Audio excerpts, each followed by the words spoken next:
ஒரு தனியார் தொலைக்காட்சியில் கருத்து கணிப்பு ஒன்று வெளியிட்டிருந்தாங்க. அதில் பாஜகவுக்கு அடுத்த கட்டமாக அதிமுக 1% குறைவாக தான் வாக்கு பெறும் அப்படின்ற ஒரு கருத்து கணிப்பு அதில் வந்திருக்குது. இது ஒரு திட்டமிட்ட சதி வலை ஒன்று பின்னப்பட்டிருக்குங்க தமிழ்நாட்டில். திமுக பாஜகவை அதிகமாக தாக்குவதும் பாஜக திமுகவை அதிகமாக தாக்குவதுமான ஒரு நாடகம் நடந்துட்டு இருக்கு. இதில் அதிமுகவை இதன் மூலமாக பின்னுக்கு தள்ளிவிட முடியும், களத்தில் இல்லாமல் செய்து விட முடியும். இல்லை, இதை திட்டமிட்டே பண்ணுறாங்க அப்படிங்கிறீங்க.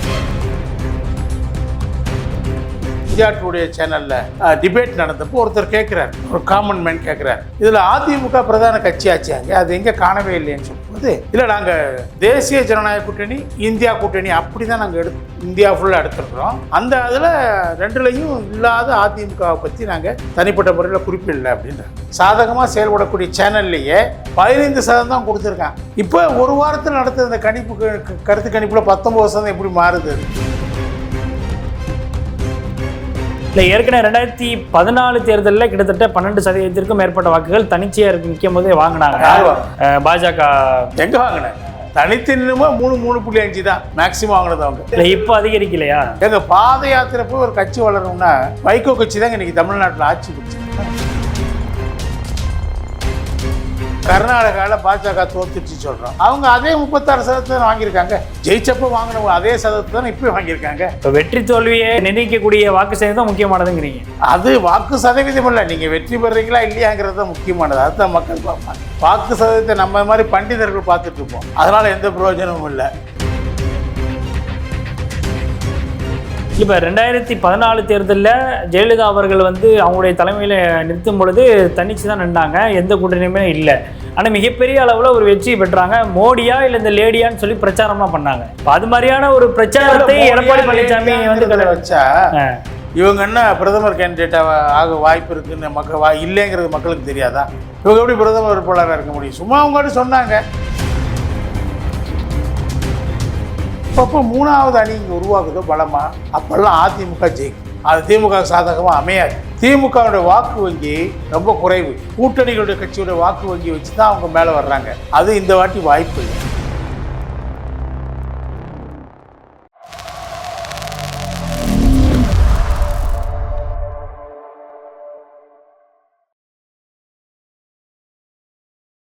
ஐத்தமிழர்களுக்கு வணக்கம். இன்றைய நேர்காணலில் நம்முடைய இணைந்திருப்பவர் அரசியல் விமர்சகர் திரு கலை அவர்கள். அவரிடம் நடப்பு அரசியல் குறித்து விவாதிக்கலாம்.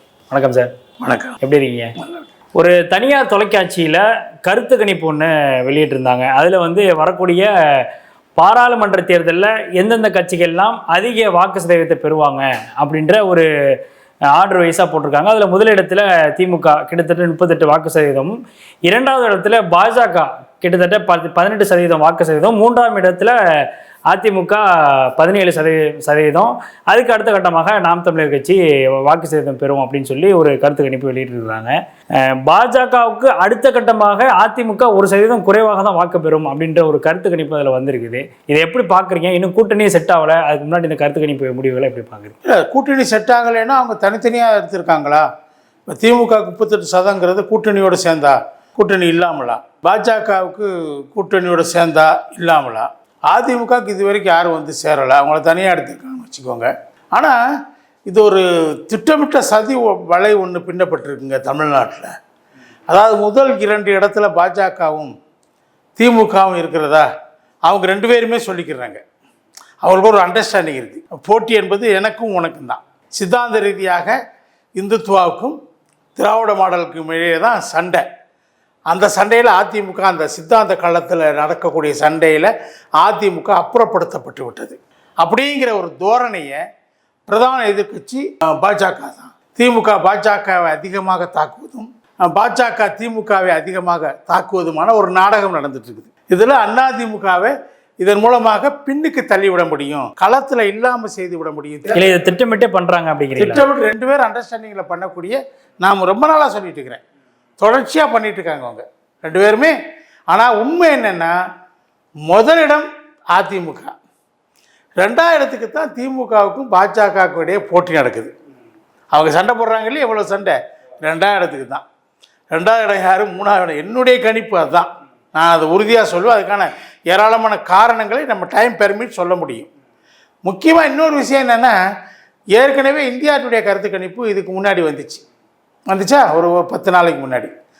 அதில் என்ன சொன்னாங்க, தேசிய ஜனநாயக கூட்டணி பாஜக தலைமையில் தான், அதுக்கு 15% வாக்குகள் கூட்டணின்னே சொன்னாங்க. 2024 தேர்தலில் 15% வாக்குகள். அவங்க 2019 தேர்தலில் அதிமுகவை சேர்த்து கொண்டு 30% வாங்கினாங்க. அதிமுக 18% கழிச்சாச்சுன்னா 12%. அதையும் சொல்கிறாங்க. 2019 12%, இப்போ வரக்கூடிய தேர்தலில் 15% சொல்லியிருக்காங்க. அவ்வளோதான் சொல்லியிருக்காங்க. அதாவது பாஜக தனிச்சு தேசிய ஜனநாயக கூட்டணியில் அதிமுக கூட்டணி அல்லாத தேசிய ஜனநாயக கூட்டணி. அப்போ பாமக எல்லாம் இருக்காங்கன்னு அர்த்தம். எல்லாருமே இருக்கிறதா கணக்கு எடுத்து அவங்க 15% தான் கொடுத்துருக்குறாங்க. திமுகவுக்கு அவங்க 43% நம்ம கொடுத்தாங்க. அதிமுக ஒன்றுமே சொல்லலை. பிற கட்சிகள்னு போட்டு 38% போட்டிருந்தாங்க. அப்போ அந்த சர்வே ரிப்போர்ட்டை அந்த சேனலில், இந்தியா டுடே சேனலில் டிபேட் நடந்தப்போ ஒருத்தர் கேட்குறாரு, ஒரு காமன் மேன் கேட்குறாரு, இதில் அதிமுக பிரதான கட்சியாச்சாங்க, அது எங்கே காணவே இல்லைன்னு சொல்லும்போது, இல்லை நாங்கள் தேசிய ஜனநாயக கூட்டணி இந்தியா கூட்டணி அப்படி தான் நாங்கள் இந்தியா ஃபுல்லாக எடுத்துருக்குறோம். அந்த அதில் ரெண்டுலையும் இல்லாத அதிமுகவை பற்றி நாங்கள் தனிப்பட்ட முறையில் குறிப்பிடலை அப்படின்றாங்க.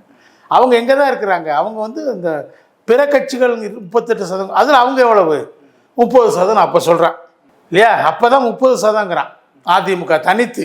பாஜக கூட்டணியாக அவங்க இந்தியா டுடே வந்து அவங்களுடைய சேனல், ரொம்ப வேண்டிய சேனல், அவங்களுக்கு சாதகமாக இருக்கக்கூடிய செயல்படக்கூடிய சேனல். ஆமாம், பிஜேபிக்கு சாதகமாக செயல்படக்கூடிய சேனல்லையே 15% தான் கொடுத்துருக்காங்க. 2014 அவங்க அதிமுக அல்லாத எல்லா கட்சிகள் கூட்டணியை சேர்ந்து 19% வாங்கினாங்க. 2 இடத்துல ஜெயித்தாங்க. அதை விட குறைவாக தான் இப்போ காட்டியிருக்கிறான். ஏன்னா தேமுதிக ரொம்ப அப்போ ஸ்ட்ராங்காக இருந்துச்சு. இப்போ அது தேஞ்சி சின்ன ஒரு 1% 2% கட்சியாக மாறிடுச்சு. பாமக அதே மாதிரி 5.5% ரொம்ப நாளாக இருந்தாங்க. கடந்த 2021 தேர்தலில் அங்கே 3.8% தான் வாங்கினாங்க. அதுவும் அவங்க பெல்ட்லேயே கம்மியாக தான் வாங்கினாங்க. அதனால் அந்த கட்சிகள்லாம் இப்போ தேஞ்சி போயிட்டதுனால பாஜக கொஞ்சம் வளர்ந்ததாக கற்பனை பண்ணிக்கிட்டா கூட அவங்க சொல்கிறபடி அதுக்கு 15% தான். இப்போ ஒரு வாரத்தில் நடத்துகிற இந்த கருத்து கணிப்பில் 19% எப்படி மாறுது? அது அதிமுக எப்படி இங்கே 18%, இவங்க 17%ன்னா இல்லை. பாஜக தமிழ்நாட்டில் இப்போ சமீப காலகட்டமாக அண்ணாமலையுடைய பீரியடுக்கு அப்புறம் ரொம்ப வளர்ந்துருக்கு அப்படின்ற ஒரு பார்வை எப்படி சாதாரணமாக நினைக்கிறாங்களா? தனிநபரால் வளர்ந்துட முடியுமா? அதாவது பாஜக சில இந்த மாதிரி மாயஜால தந்திரங்கள் எல்லாம் செஞ்சுருக்கிறாங்க. அவங்க அதை சொல்கிறாங்க, நாங்கள் 2 சீட்டிலேருந்து 28 சீட்டுக்கு வந்தோம், 18 சீட்டுக்கு வந்தோம் மேற்கு வங்கத்தில்.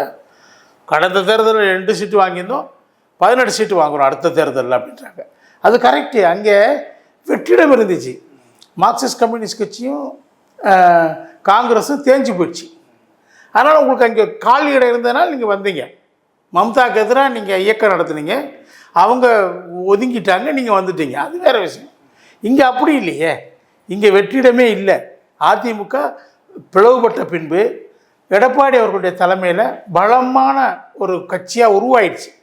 அதுவும் பாஜக விட்டு வெளியே வந்த அதிமுக இன்னும் பலமாயிடுச்சு. அந்த அதிமுகவை பார்த்து திமுக பயப்படுது. இது ஒன்றா சேர்ந்துருவாங்கன்னு சொல்லிக்கிட்டே இருக்கு, ஒரு புனை கதையை சொல்லிக்கிட்டே இருக்கிறாங்க. திரும்ப திரும்ப அதிமுக தரப்புலேருந்து மறுத்தாலும் பாஜக கள்ள மௌனம் காக்குறாங்க. எங்கிட்ட அவங்க நாங்கள் பிரிஞ்சிட்டோம்னு சொல்ல மாட்டேங்கிறாங்க, ஒத்துக்க மாட்டேங்கிறாங்க, கள்ள மௌனம் காக்குறாங்க. எனக்கு கடைசி நேரத்திலாச்சும் வந்து சேர்ந்துருவாங்களாங்கிற ஒரு நம்பிக்கை. அதை இவங்க என்ன செய்கிறாங்கன்னா, திமுக இது கபட நாடகம், 2 பேரும் ஒன்று சேர்ந்துருவாங்க அப்படின்னு கதை கட்டிக்கிட்டே இருக்கிறாங்க. ஏன்னா இந்த பாஜக விட்டு வெளியே வந்த அதிமுகவை நோக்கி சிறுபான்மையினர் அணிதிரள ஆரம்பிச்சிட்டாங்க. அதை பார்த்து திமுகவுக்கு பயம். சிறுபான்மையினர் வாக்கு வங்கி 6+6 12 அப்படியே அவங்களுக்கு வந்துட்டு இருந்துச்சு. எப்போ அதிமுக பாஜகவோட இருக்கும்போது. இப்போ வெளியே வந்த பிறகு இந்த இதில் ஒரு அணி திரண்டு அந்த பக்கம் போகுது. அது அவங்களுக்கு பெரிய பாதிப்பாக இருக்குது, பயமாக இருக்குது. அதனால் அவங்க என்ன செய்கிறாங்க, சிறுபான்மையினர் பல தொகுதிகளில் தீர்மானிக்கக்கூடிய சக்திகளாக இருக்காங்க இல்லையா. இல்லை, இப்போது பாஜகவை எதிர்த்து பாஜக வீழ்த்தணும் அப்படின்ற ஒரு நோக்கத்தில் நீங்கள் சிறுபான்மையின சமூகத்தினுடைய வாக்குகள்லாம் வந்து திமுக தரப்புக்கு போன தடவை போணுச்சு. அதே மாதிரியான ஒரு கோணத்தை தானே இன்னைக்கு இந்த தடவையும் பார்க்க முடியும். இப்போ ஏடிஎம்கேக்கு வருது அப்படின்னா அது வாக்கு சிதறவுக்கான வாய்ப்புகள் கூட இருக்குது. இல்லை, இங்கே பாஜகவுக்கும் அப்படி சிறுபான்மை மக்கள் அப்படி ஒருங்கிணைந்து ஒரு பக்கமாக சாய்வாங்க. அது உண்மை தெரியும், அவங்களுக்கு தெரியுது. எப்போ பாஜக போட்டியில் இருக்கும்போது, இங்கே பாஜக போட்டியில் இல்லையே, தமிழ்நாட்டில் போட்டியில் இல்லையே, பாஜக தோற்கடிக்க வேண்டிய தேவை சிறுபான்மையினருக்கு தமிழ்நாட்டில் இல்லை. ஏற்கனவே 2014 தேர்தலில் கிட்டத்தட்ட 12% மேற்பட்ட வாக்குகள் தனிச்சையாக நிற்கும் போதே வாங்கினாங்க பாஜக. எங்கே வாங்கினாங்க? தனித்து நின்றுமோ 3.5 தான் மேக்சிமம் வாங்கினது. அவங்க 3.8 இடமோ அதிகபட்சமாக வாங்கினது தனித்து நின்றப்ப. உள்ளாட்சி இப்போ அதிகரிக்கலையா? இப்போ என்ன கொஞ்சம் வளர்ந்துருக்கேன்னு சொல்கிறாங்க. நீங்கள் கூட சொன்னீங்க அண்ணாமலை பாத யாத்திரை எல்லாம் போடாது. எங்கள் பாத யாத்திரை போய் ஒரு கட்சி வளரணும்னா வைகோ கட்சி தாங்க இன்றைக்கி தமிழ்நாட்டில் ஆட்சி பிடிச்சி. அவர் தான் அதிகமான பாத யாத்திரை. அது 5% 1% தெரிஞ்சு போச்சே.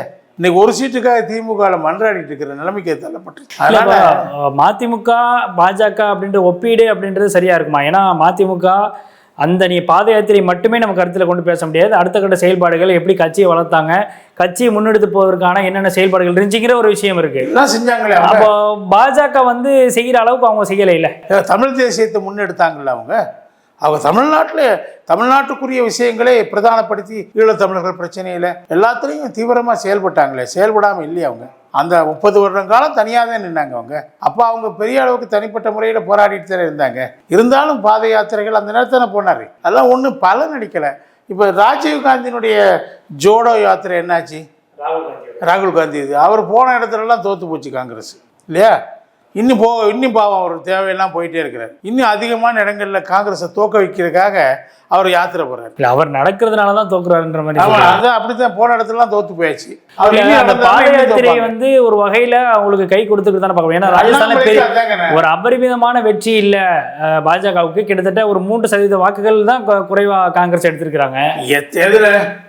எங்க? ராஜஸ்தான்ல அவங்க ஆட்சி இழந்திருக்காங்க. சத்தீஸ்கர்லயும் ராஜஸ்தான் அவன் கடந்த முறை எடுத்த அதே வாக்கு சதவீதத்தில் தான் இருக்கிறாங்க. பெரும்பாலும் குறையல. நீங்க ஆட்சி இழந்தது ஒரு சில இடங்கள்ல கர்நாடகால பாஜக தோத்துச்சு சொல்றோம். அவங்க அதே 36% வாங்கியிருக்காங்க. ஜெயிச்சப்ப வாங்கினவங்க அதே சதவீதத்தை தான் இப்பயும் வாங்கியிருக்காங்க. இப்போ வெற்றி தோல்வியை நிர்ணயிக்கக்கூடிய வாக்கு சதவீதம் தான் முக்கியமானதுங்கிறீங்க. அது வாக்கு சதவீதம் இல்லை, நீங்க வெற்றி பெறீங்களா இல்லையாங்கிறது தான் முக்கியமானது. அதுதான் மக்கள் பார்ப்பாங்க. வாக்கு சதவீதத்தை நம்ம மாதிரி பண்டிதர்கள் பார்த்துட்டு இருப்போம். அதனால எந்த பிரயோஜனமும் இல்லை. அதே 36% வாங்கி தானே பாஜக கர்நாடகத்தில் தோத்துச்சு. ஜெயிச்சப்பே 36% வாங்கினாங்க. அது பெர்முட்டேஷன் காம்பினேஷன் பல இது இருக்காங்க. அந்த ஸ்டேட் லெவலில் ஒர்க் பண்ணுற பல்வேறு விஷயங்கள். அங்கே இஸ்லாமியர்கள் என்ன பண்ணாங்க?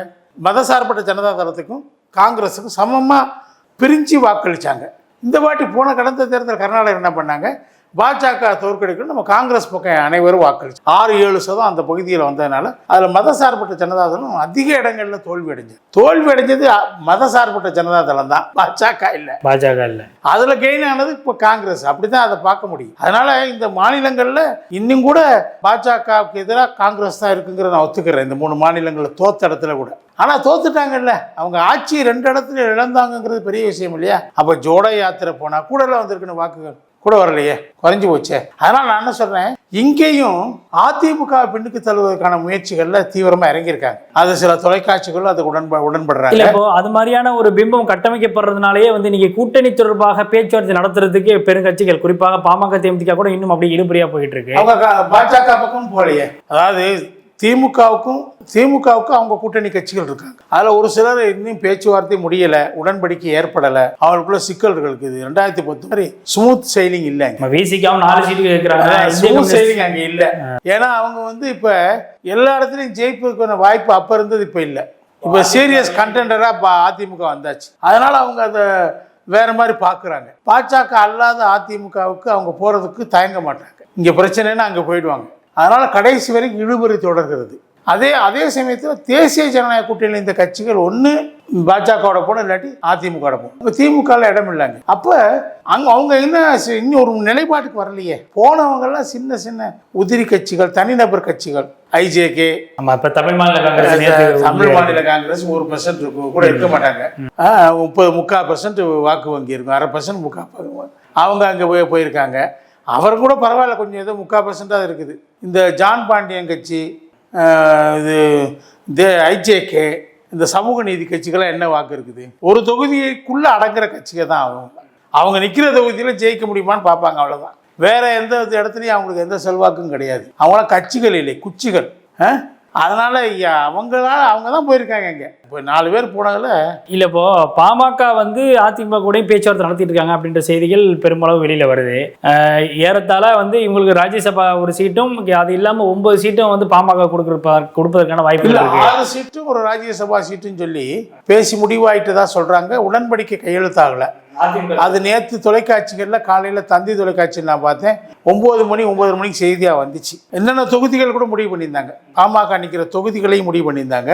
இந்த 6ல் ஒரு தொகுதியை நீங்கள் தென் மாவட்டத்தில் நிற்கணுங்கிற ஒரு நிர்பந்தத்தை அதிமுக அவங்களுக்கு கொடுத்ததாகவும் சொன்னாங்க.